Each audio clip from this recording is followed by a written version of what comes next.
The game of baseball is an American pastime that dates back to the 1860s.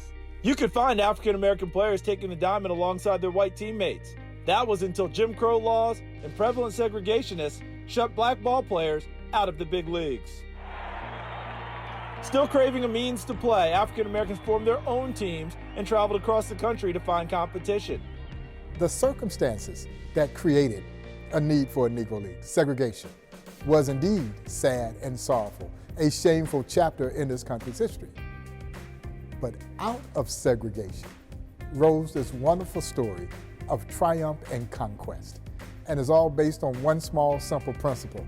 You won't let me play with you, then I'll create a league of my own. Becoming one of the most important black-owned businesses in the United States, Negro League Baseball was riding high with stars that included Satchel Paige, Josh Gibson, and Buck Leonard. But just as it was for the major leagues, the start of World War II would mean a call to arms for many of the Negro League's young ball players. While many Americans remember the name Bob Feller, a Hall of Fame pitcher who served in the war, the name Buck O'Neil might not ring quite as loud. In 1944, in the middle of O'Neil's baseball career with the Kansas City Monarchs, he took a pause from playing the sport he loved to serve in the U.S. Navy.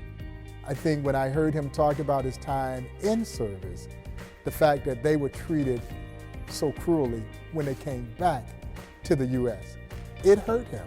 But I asked him, I say, Buck, why did you want to serve? And his answer was because we were American. O'Neil, along with other prominent Negro League baseball players, fought for a country that at that particular time wasn't fighting for them. Despite that lack of support, he felt that there was no greater way to serve his country and fortify his position as an American citizen.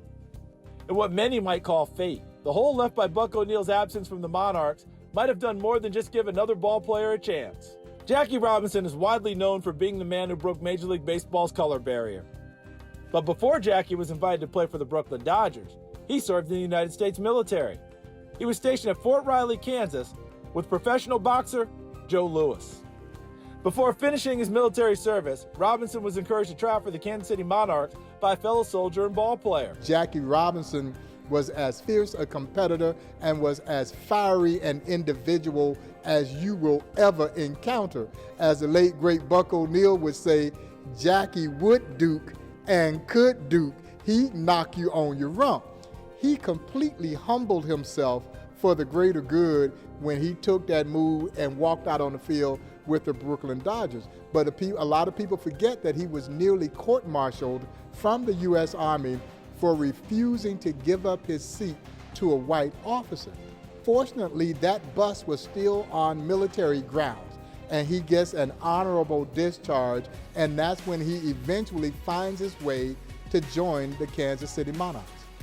After playing just one season with the Monarchs, Jackie was invited to play for the Brooklyn Dodgers. He understood as he walked across those color lines that he was not only playing for himself, but he was also playing for 21 million African Americans. Robinson's success has been well documented. His debut opened the doors to Major League Baseball for many more African Americans. The effects would be felt beyond the baseball diamond, including the U.S. military, which integrated just over a year later. While the integration of baseball helped to advance civil rights, it also began the end of an institution that, while born of segregation, gave African Americans an opportunity to have a baseball career. The Negro Leagues would come to an end during the 50s, but the history of this game-changing group of men and women is on proud display in Kansas City at the Negro League Baseball Museum. A part of the legacy is Buck O'Neil, the museum's founder, and those brave individuals who refused to be left out of the game. Thanks for checking out Sports Stars of Tomorrow on YouTube. If you enjoyed this video, please be sure to give it a like, and please subscribe to our channel so you see all of the latest content.